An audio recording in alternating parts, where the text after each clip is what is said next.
Hey everyone, and welcome back to episode number 17 of the Beginner to Master Speedrun.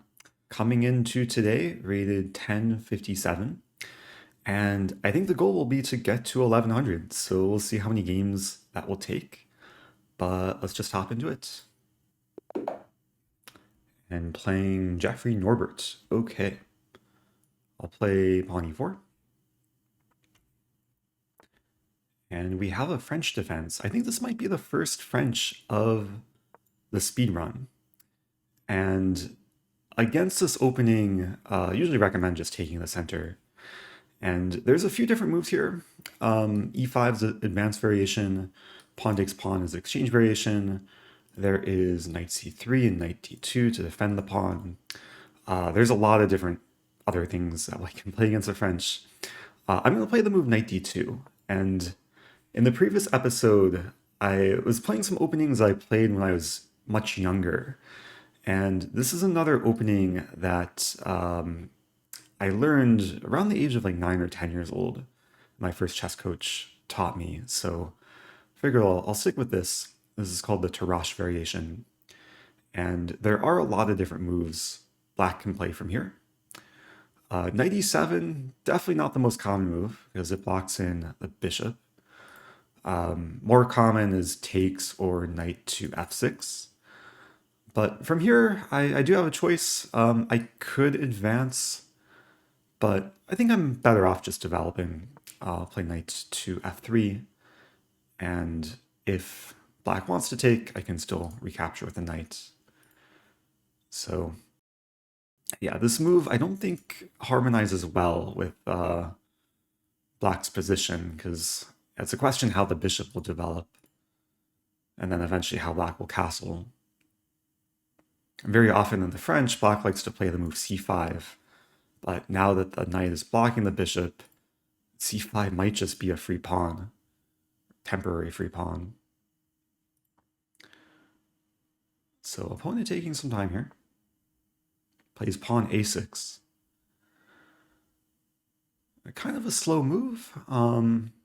It's not a move that I can easily punish. I think against a move like this, it's still just a matter of following principles, developing, controlling the center.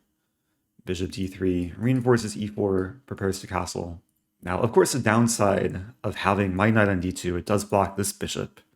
So I guess we see kind of a similar case with both of our knights blocking the dark square bishop. The benefit of playing this move, though, is it does allow for c3. Like, there's lines where the knight goes to c3, and then white can't play this move to reinforce the center. And speaking of c3, I think I'm going to play this right now, because black was applying a bit more pressure against the pawn. Also, c-pawn restricts knight b4, which maybe was an idea.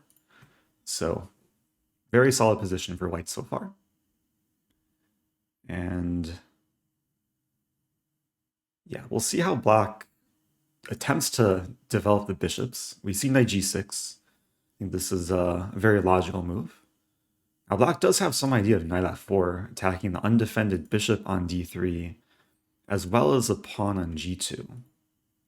And I have a choice here. I could play knight to f1 to unleash my bishop, prevent knight f4, and then maybe prepare knight to g3.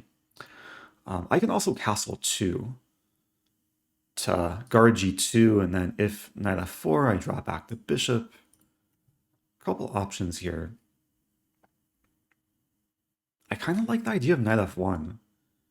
It's a little bit strange to play this move like so early in the game before castling, but just the prospect of opening the bishop and preparing knight g3 is nice. And the bishop is covering e4, so if takes, I don't mind taking back with the bishop. So playing very, very solidly so far. In the previous speedrun episode, I was playing a lot of aggressive games, or a lot of games where I was sacrificing material to get some early initiative, early attacks. But this is a different style, just trying to find the best squares for the pieces, maybe playing a little bit more slowly keeping the tension in the center. Knight h4, interesting. Not a move that I was anticipating. Black is attacking the pawn on g2. If I take, the queen could take. I should note here that bishop g5 maybe looks good at first, but that would be a blunder because knight takes f3 comes with check, and then queen takes g5 would be possible. So yeah, I'm inclined to just take the knight and then develop and reinforce the pawn. I don't think I mind black's queen coming out like this. It gets hard to exploit the queen. I could play g3, but then that takes away the square from my knight. I think I'll just leave the queen on h4. Prepare to castle. Really try and focus on the center. And if bishop d6, then I'll be happy to play pawn e5. And this may be possible, like going forward into the middle game. If black doesn't take on e4, the plan might be to play e5, castle, and then go for the expansion with f4, f5.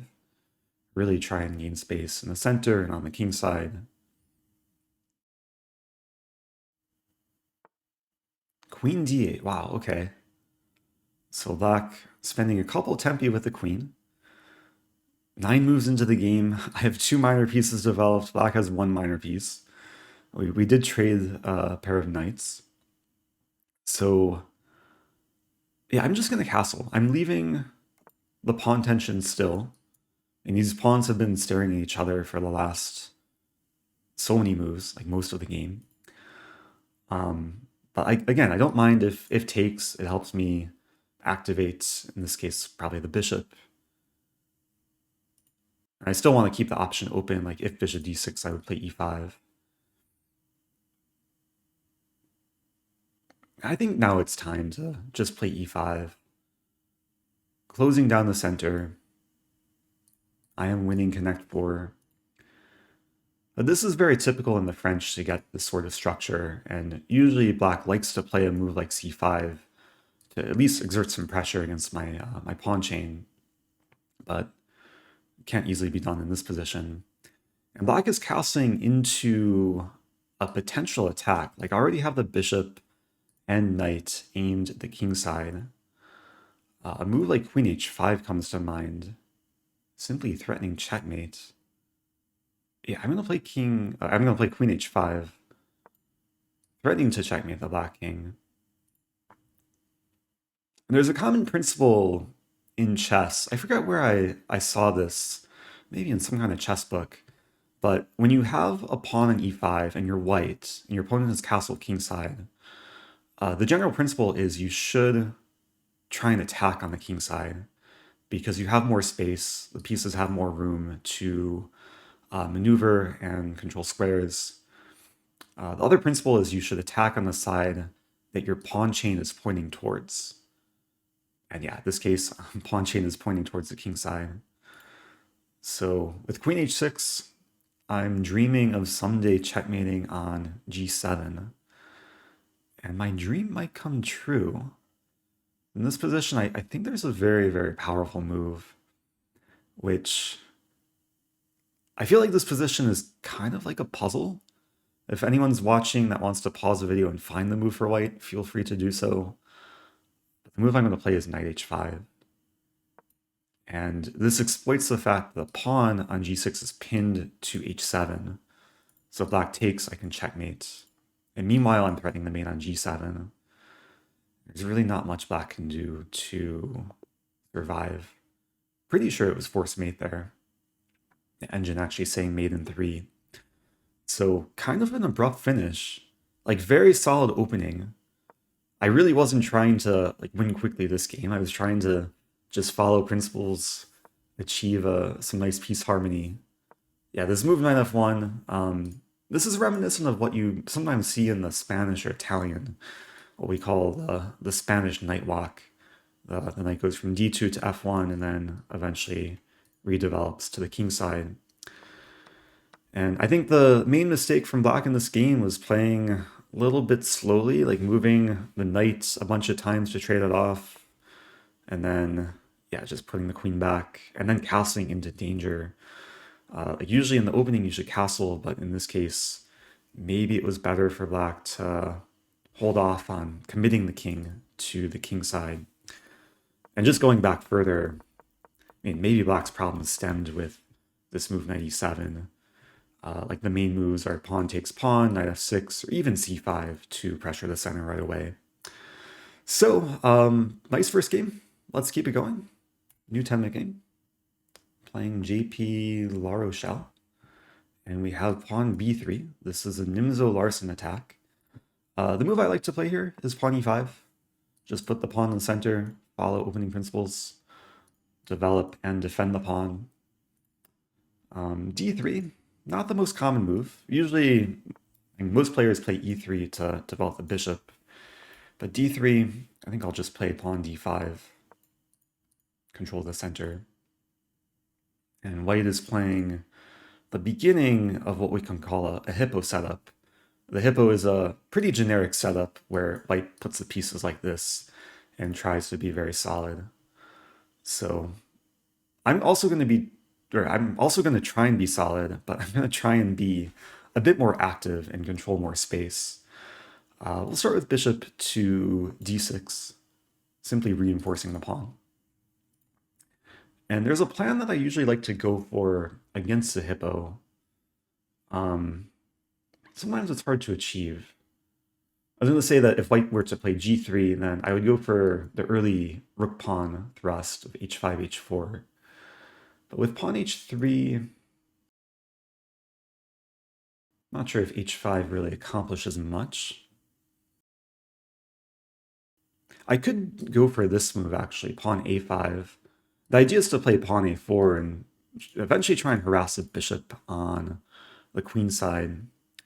Of course, another plan is just to be solid and castle and carry on with life. Yeah, I think I'll just castle first. A bit more standard type play. And okay, white expanding with g4. So yeah, this is not the typical Hippo move. Like usually Hippo players like to play g3. So with this move, I mean, there is a prospect of g5. But one of the first things that come to mind is the prospect for black to eventually play f5 and open the f-file and maybe provoke some weaknesses against white's king side. Of course, I can't play f5 with the knight here, so a move like knight e8 or knight d7, like even though it looks passive, I think it's a move that I'd like to go for. But if I play knight d7, it blocks in the bishop. So what I'm going to do here is develop the bishop first.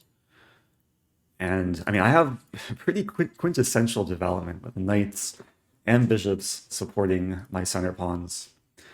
But from here, I'm going to go for knight to d7, getting out of the way of the f-pawn.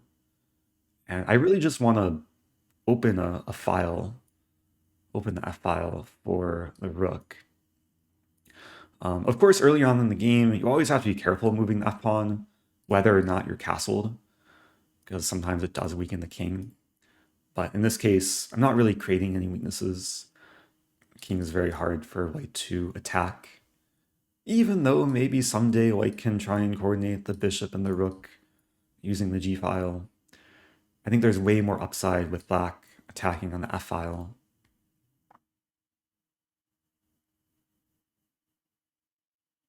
So yeah, I think this is the first kind of big decision for white, like what to do with this tension. White's leaving the tension. And this move does exert more pressure against f5. It also unleashes a queen, so I can't actually win a pawn by taking. And now I have a decision to make. I mean, I could leave the tension, I could take. I could also play f4, which honestly looks the most attractive. Just move forward, attack the knight. If the pawns get traded, I guess there's takes, and knight h5 hitting g7. But I don't think I would mind that. Yeah, there will be moves to deal with that. Let's go for f4. So now there's pawn tension between the f and e pawns. So one of the files is pretty likely to open. We see knight f5, which is a move I was not anticipating.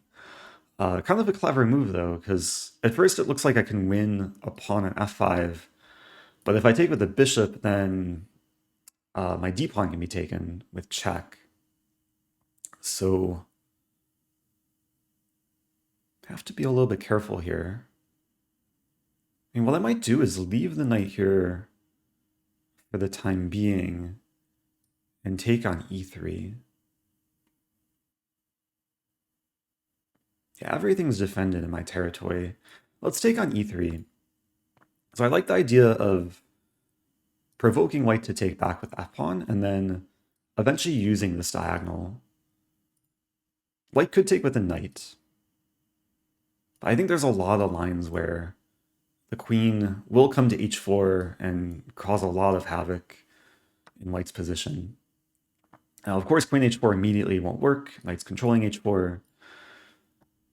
But I can start looking for more forcing variations. Like even sacrificing the rook for the knight. Like takes, and then queen h4 looks pretty interesting. And there's also g6. If I can simply chase the knight away, like one thing I'm looking at is g6. If knight takes bishop, I don't need to take back. Queen h4 is actually forced checkmate. Queen h4, king e2, and then queen f2 checkmate.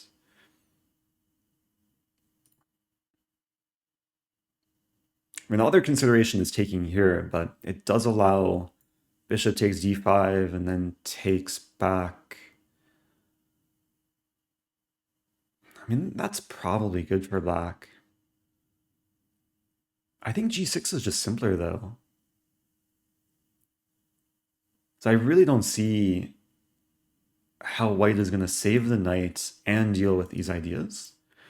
Like, even if the knight moves back to g3, I can play queen h4, pinning the knight, and the only move to defend the knight would be knight f1, and then I can play e4, unleashing the bishop. I should note here that knight h6 would be checkmate if I didn't have a pawn on e5. This pawn is actually very clutch in blocking this diagonal.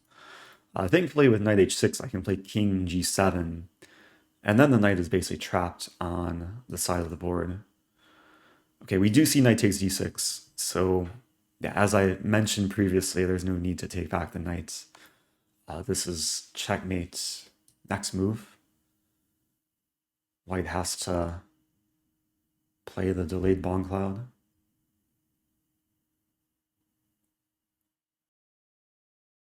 So, I mean, another opening that started solidly and ended pretty abruptly. I mean, when I first saw the opening, I thought this would be a much longer battle. I think we see the power of the early pawn break, and even just a few lines opening up between the f-file and these diagonals just led to the destruction of the white king. And white is realizing their doom. Castling kingside is not legal for a couple of reasons. Checking the king, also controlling f1. So I guess now it's a question, how long will white deliberate? Okay, not too long. And another feel-good finish. 14-move win. Yeah, going back, I mean, hopefully this is an instructive idea. Like with this pawn on g4 especially, the power of f5 can be very strong. And I guess that's why, like, usually when you play such a setup for white, you should probably keep the pawn back on g3. And then it's much harder for black to crack. Like if we play through some similar moves, maybe I would still go for this f5 expansion and then try and prepare f4. That'd probably be the game plan. But yeah, white is still pretty solid here with the Hippo formation. So that was the second game of this episode. Hopefully some lessons to take away. Let's keep moving on. Rated 1071. New 10-minute game. playing Tobias SG from Norway. And we have a queen's pawn. So actually getting a nice mix of openings, because there have been previous episodes in the speedrun that have been basically all king's pawn opening. But today we've seen a French, a kind of a Hippo, and now a queen's gambit. I like to play the queen's gambit declined. I think it's the easiest opening to play against the queen's gambit. Very solid. And against knight c3, there are a lot of different moves black can play here. There's bishop b4, the Rosen. There's taking, which is Vienna. c5 is the Tarrasch. The move I've been enjoying recently, I think I'll go for in this position, is knight b d7. And this is called the barman variation. And it's not a move that black needs to play right away, but it can lead to one of my favorite defenses against the Queen's Gambit, which is called the Cambridge Springs. And that would happen after e3 and queen a5. So, okay, we'll get that on the board. This is the very beginning position of the Cambridge Springs. And it's an opening that I learned maybe a little bit later in my chess career, maybe around like the 18 or 1900 level. Actually, Grandmaster Yuri Shulman was the first person to teach me it, because there was a time where I was struggling against d4, and he showed it to me. And there's some cool traps with this move that exploit the pin against the knight, but also the bishop on g5. In queen b3, it does look solid, reinforcing c4 and c3. But I'm pretty sure this move is a small mistake because of knight e4. And another purpose of queen a5 was to unpin my kingside knight, so now I can move it, exerting pressure on the knight, but also the bishop. And there's a lot of players here that will blunder the fact that the knight and queen are both targeting the bishop. And this is a great example. Bishop d3 looks like a natural move, but here it's black to move and win a piece. And I think there's actually a few different ways I can win a piece. I can start by taking, which hits the queen, and then take. Or I can take first. I really don't see a difference. I think I'll take first. Keep it simple. And once the knight takes back, I take the pawn. And it's a feel-good opening trap. Attacking the queen and the bishop and the knight. No way for white to save everything. So, yeah, I've played the Cambridge Springs a decent amount over my chess career. More recently in online Blitz and Rapid. And every so often, players will lose a piece pretty quickly in the opening as white. This opponent wanting to lose more pieces, sacking on e6. This does look scary at first, as the queen will come in. But the problem for white is I have so many things to defend. I have 2 extra minor pieces, and the queen can't really do much damage on its own. Ready to probably move the knight and hit the queen on e6 with the bishop. Maybe white can try this move. Knight e4, threatening knight d6, also threatening the queen. I do have to be careful here, actually, because, yeah, knight d6, it's kind of unpleasant. I think what I'd like to do is move my queen to check the white king, just so my queen's not hanging. And then I'll deal with this threat. But yeah, even after like a really nice opening, I'm up 2 pieces for, what, 2 bishops for 2 pawns? I still have to be careful. Can't celebrate too early. White is likely going to move the king. And now it's a question... I mean, I could deliver another check, like queen b5. There's defensive moves too. There's queen c7, which stops knight d6. Queen b4 actually comes to mind. And that helps cover d6 and attack the pawn. As queen c7 probably is the simplest. There is this move knight g5, but then I'm thinking I have to move knight e5 to hit the queen, defend f7, and then probably leading to a lot of trades. I'm gonna play queen c7. I mean, really, I just need one more move to move the knight and basically solve all my problems. So knight d6. Yeah, this move, it looks scary because my bishop's pinned, but I can just take it. And once the queen takes back, the bishop's no longer pinned. So it still plays a role in defending my queen. I know if people can hear that. There's ambulance sounds outside. Okay. Someone call an ambulance. Maybe for the White King. Let's castle. Yeah, now, I mean, I still want to develop. I want to get my knight and bishops into play. No need to do anything too crazy. Just knight f6, bishop g4 likely coming. And the goal here is to use all my extra material to attack, either to try and win more material or just to checkmate the White King. I'll play bishop g4. If king here or here, I'll have a fork. Yeah, no mercy. King will be forced back. I'll take the queen. And then the plan will be to somehow maneuver the queen into the white territory. But we don't need to go that far. Okay.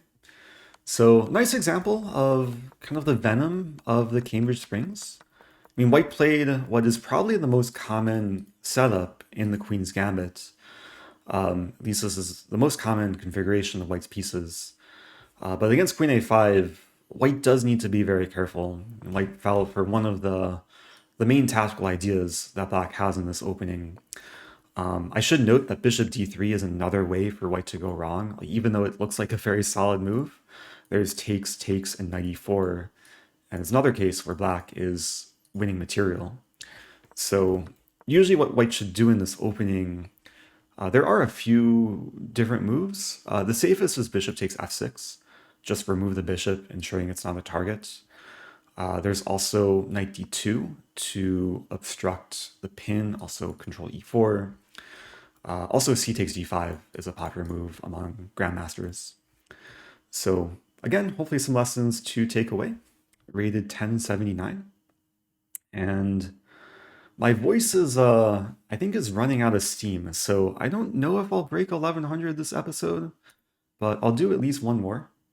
Try and stay hydrated.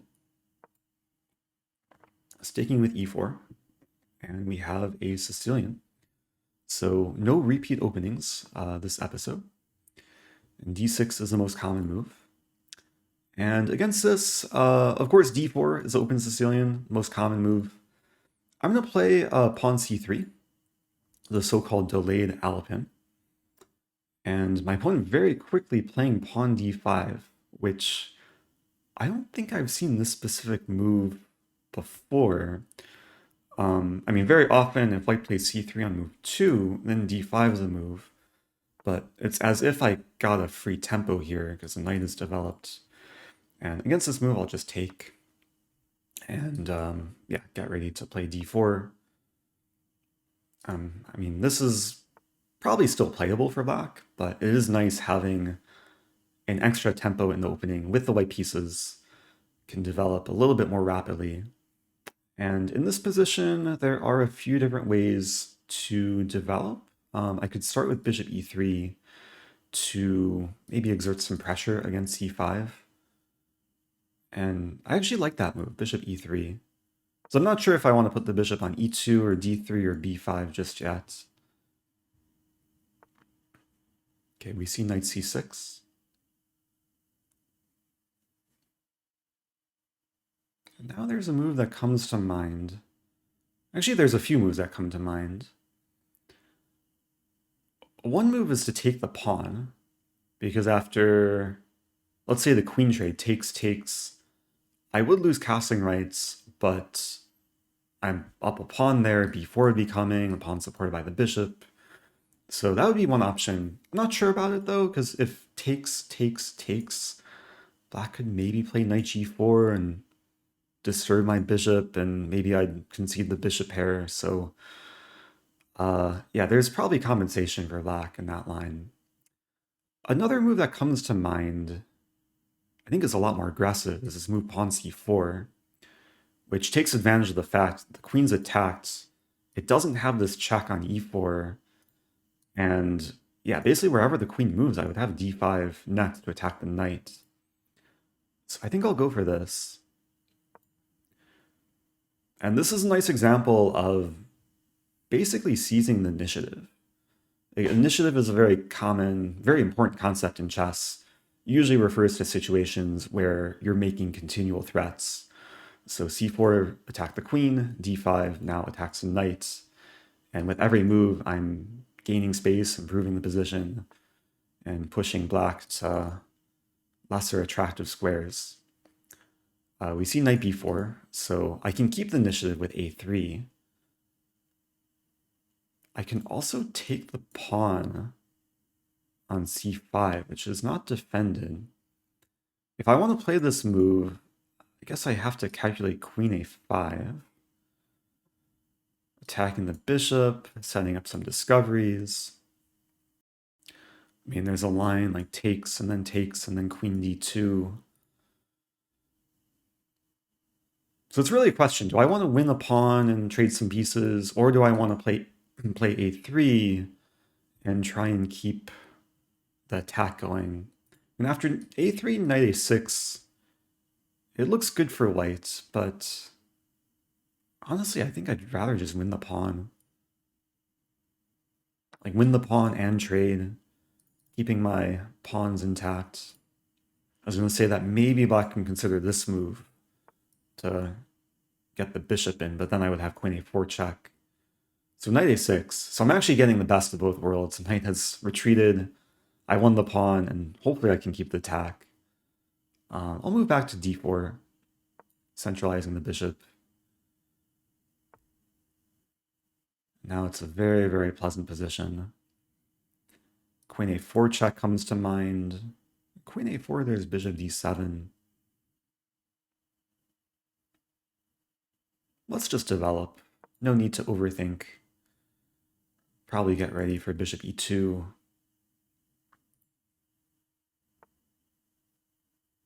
Okay, so with b6, it looks like black is wanting to prepare knight c5, but the drawback of b6 leaves the knight undefended, and this is a very classic double attack. So no mercy in this game. Winning the knight. You see knight to d7. I mean, whenever you're about to venture into your opponent's position with the queen, just want to make sure that there's no way for the queen to be exploited. But yeah, there's very few moves to even attack the queen. Like this or this don't really do much. My pawns do get doubled, but that's okay. Let's trade. And now I can win even more material. Queen c6, forcing queen d7, only legal move. And I'll pick up the rook on a8. So we might see resignation in this position. Black will be down. A lot of material. Yeah, so another pretty straightforward game. I think in this game, black was maybe a bit imprecise with the opening, playing d5 after having played d6 on move 2. The better move for black against this opening would be knight f6 to attack the pawn, which basically prevents pawn d4. And I don't want to analyze this opening too much in depth, but against knight f6, I would play bishop e2 with the trap that if knight takes e4, I have queen a4 check. And then white's ready to castle, play rook e1, and still save d4 for later. So, I mean, in the game, black went for this d5 move. And yeah, maybe it was here that instead of knight c6, black should take first. I would take back, And then maybe a move like e6 does look a little bit passive, but at least black would get ready to develop in castle and not have to suffer the same things of me expanding with my pawns in the center. So yeah, I think once I played c4, it was pretty smooth sailing. I think black should have played queen a5, but yeah, after knight a6, life was very good for white. So I think I'll end it there, ending on a nice note. Rated 1087. So hopefully in the next episode, I will break 1100. Thanks everyone for watching. If you like the content, like and subscribe. It does help the channel. If you have questions, leave them below. Look forward to reading the comments and stay tuned for the next video. See you guys soon.